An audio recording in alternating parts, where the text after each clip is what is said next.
আমরা চলে এসেছি ওয়াঘা বর্ডারের কাছাকাছি, মানে কাছাকাছি, এখনও ওয়াঘা বর্ডার পৌঁছায়নি।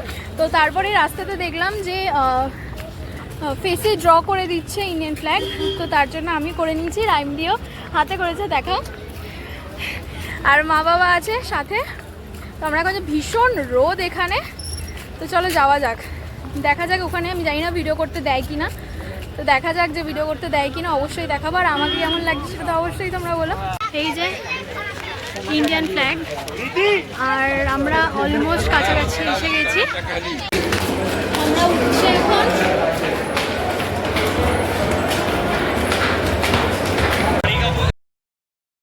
আবার আমি এটার ওভার ভয়েস দিচ্ছি, তার একটা রিজন আছে, সেটা হচ্ছে এখানে অনেক গান চলছিল যেগুলো হয়তো আমি এখন ভিডিওতে দিলে সেটাতে কপিরাইট করতে পারতো, তাই আমি আর এখানে ভিডিওতে যা তোমাদের সাথে শেয়ার করছি সেটাই। আর এখানে ভীষণ সুন্দর ওয়াঘা বর্ডার, যারা গেছো তারা তো অবশ্যই জানো কতটা ভালো লাগে এগুলো দেখতে।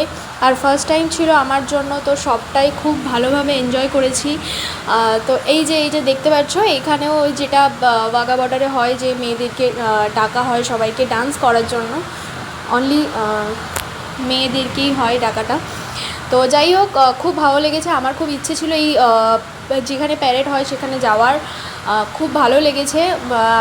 আমার সাথে তো একটা দিদি ছিল, ও তো আসতে চাইছিল না, বাট আমি বললাম না চলো দেখা যাক কী হয়। যাই হোক, খুব মজা করেছে, আমাকে দেখে তোমরা বুঝতেই পারছো। তো পরের মানে ভিডিওগুলো ভয়েস আছে ওখানে, এখানে যারা ভিডিও আছে ওয়াঘা বর্ডারের মধ্যে, তো সেইগুলোই আমি ভয়েস ওভার করেছি। আর এখানে দেখো, এখানে তোমরা দেখতে পাচ্ছ যে ডগিগুলো আছে, তো তারা যে প্র্যাকটিসগুলো করে সেগুলো আমরা দেখেছিলাম যে কত সুন্দর হয়। এখানে তোমাদের সাথে আমি শেয়ার করলাম গেটটা ওপেন হচ্ছে, কিন্তু কোনোভাবেই আমি গেটটা যে ক্লোজ হবে সেটা আমি শেয়ার করতে পারিনি, কারণ হচ্ছে আমাদের ওখানে এতটাই ভিড় ছিল যে কোনোভাবেই সেটা সম্ভব হয়নি। তো চলো ভিডিওগুলো আর একটু কন্টিনিউ করতে থাকো। A few moments later. Fresh হয়ে নিলাম, ফ্রেশ হয়ে নিয়ে এবার আমরা রাতের ডিনারটা করতে যাচ্ছি। তো দেখা যাক যে ডিনারে কী কী আছে, আমি অবশ্যই তোমাদের সাথে শেয়ার করবো। ব্লগটা বেশিক্ষণ কন্টিনিউ করবো না, আজকে ব্লগটা একটু পর ডিনারটা করে নিয়ে শেষ করে দেবো। তো চলো দেখি। তো এখন রাতের ডিনারটা হচ্ছে রুটি চিকেন, তাও রুটির অবস্থা পুরা। তো যাই হোক, আর বাবাও রুটি, মাও রুটি, রাইম ভাত, তাই তো খাওয়া যাক চলো।